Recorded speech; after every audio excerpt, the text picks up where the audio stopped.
សួស្តីបងប្អូនអ្នកគ្នាបាទថ្ងៃនេះគឺខ្ញុំចង់ចែកចម្លែកបងប្អូនអ្នកគ្នាទាក់ទងជាមួយនឹងការផេលុយជាមួយនឹង Facebook កុំឲ្យជាប់ពន្ធបាទជាប់ពន្ធបងប្អូនតែងតែជាប់ពន្ធ$10គឺគេកាត់$1អញ្ចឹងគឺ$50គឺកាត់$5អញ្ចឹងណាហ្នឹងហើយអញ្ចឹងតែយើងធ្វើយ៉ាងម៉េចកុំឲ្យវាជាប់ពន្ធទាក់ទងមួយការធ្វើកុំឲ្យជាប់ពន្ធបងប្អូនអាចមកមើលវីដេអូនេះបានបាទទាក់ទងមួយបងប្អូនធ្វើតាមបែបហ្នឹងទៅគឺពេលណាដែលបងប្អូនយក account Facebook នឹងយកទៅ boot គឺអត់ជាប់ពន្ធទេបាទហ្នឹងហើយអញ្ចឹងយើងចូលមកកាន់account របស់យើងមកបាទបន្ទាប់មកបងប្អូនចូលមកកន្លែងនេះបាទហើយបងប្អូនអូ scroll ចុះមកក្រោមបងប្អូនឃើញកន្លែងនេះបាទឃើញកន្លែងនេះកន្លែង business ហ្នឹងហើយកន្លែងនេះគឺគេឲ្យយើងបំពេញអញ្ចឹងបងប្អូនឃើញថាគេដាក់ Cambodia កន្លែងប្រទេសហ្នឹងណាអញ្ចឹងយើងកុំដាក់ Cambodia កាលណាដែលយើងដាក់ Cambodia គឺយើងជាប់ពន្ធ$1យើងចាយ$1គឺចាយ$10គឺអស់$1អញ្ចឹងណាហ្នឹងហើយអញ្ចឹងយើងយក China បាទហ្នឹងហើយយើងយកនេះមកយើងយកនៅប្រទេសចិនណាហ្នឹងហើយទាក់ទងជាមួយនឹងកន្លែងនេះគឺយើងដូរដូចគ្នាបាទដូរកន្លែងនេះគឺយើងដាក់បាងកកក៏បានដែរបងប្អូនទាំងគ្នាបាទហ្នឹងហើយយើងដាក់បាងកកមកបាទអត់អីទេកន្លែងហ្នឹងបាទហ្នឹងហើយបាទបន្ទាប់មកទៀតគឺយើង scroll មកទៀតយើងរើសយកកន្លែងនេះគឺគេឲ្យដាក់ទីតាំងបាទទីតាំងនៅប្រទេសចិនហ្នឹងអញ្ចឹងយើងទៅយកទីតាំងបាទយកទីតាំងមកបងប្អូនធ្វើតាមខ្ញុំក៏បានដែរបាទហ្នឹងហើយធ្វើតាមខ្ញុំក៏បានដែរបងប្អូន copy តាមខ្ញុំមកបាទ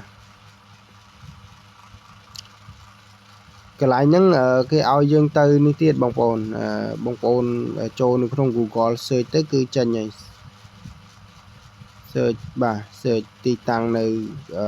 ក្នុង Google ណាហ្នឹងហើយតែខ្ញុំនេះគឺខ្ញុំ copy ឲ្យស្រាប់បាទនេះសារតែ copy មកចូលបាទ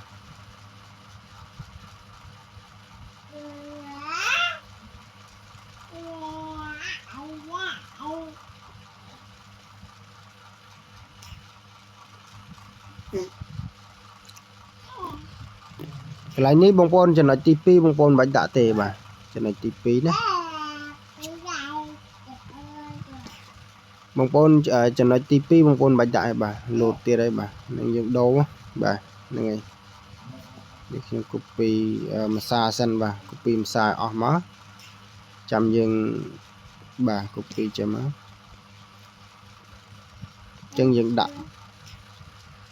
តែម្ដងហើយបាទហ្នឹងហើយ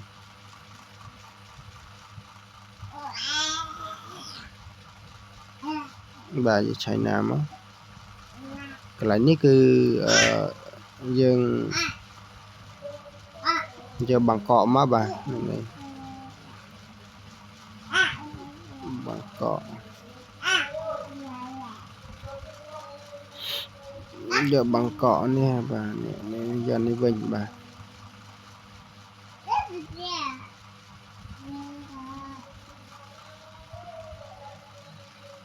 នេះយកបាងកកនេះ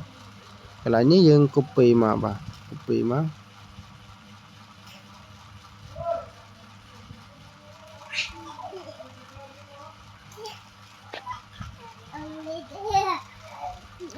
កន្លែងទី2នេះយើងមិនបាច់ដាក់ទេយើងដាក់កន្លែងនេះមក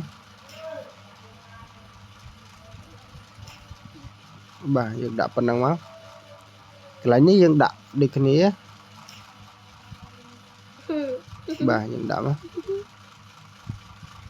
កន្លែងនេះគឺយើងដាក់កូដបាទកូដនេះអាហ្នឹងខ្ញុំអត់ចង់វែងឆ្ងាយបងប្អូនអានេះគឺតើតើមួយទីតាំងនេះបងប្អូនអាចទៅយកនៅក្នុង Google បងប្អូនវាយ Google ទៅបងប្អូនវាយទៅ search ទៅឃើញហើយអញ្ចឹងចាញ់ហើយអញ្ចឹងហើយអញ្ចឹងបន្ទាប់ពីបានប៉ុណ្ណឹងយើង save បាទ save មកបាទ save ប៉ុណ្ណឹងមកអានេះយើងប្រើបានរហូតណាហ្នឹងហើយយើងអាចដូរបានណាតែគ្រាន់ថាបើសិនជាយើងដាក់បាទយើងភ្ជាប់កាតភ្ជាប់អីហើយយើងបូតហើយយើងអាចដូរបានទេណាបងប្អូនទាំងគ្នាតែបើសិនជាយើងថ្មីអញ្ចឹង account ថ្មីយើងអាចធ្វើបានអញ្ចឹងណាហ្នឹងហើយ ចឹងគឺបងប្អូនធ្វើតាមនឹងមកបងប្អូនអត់ជាប់ពន្ធទេបាទហ្នឹងហើយសម្រាប់វីដេអូនេះមានតែប៉ុណ្ណឹងបាទអរគុណច្រើនជួយ like ជួយ share ជួយ subscribe អ្នកមួយបាទអរគុណច្រើនបងប្អូនទាំងនេះបាទ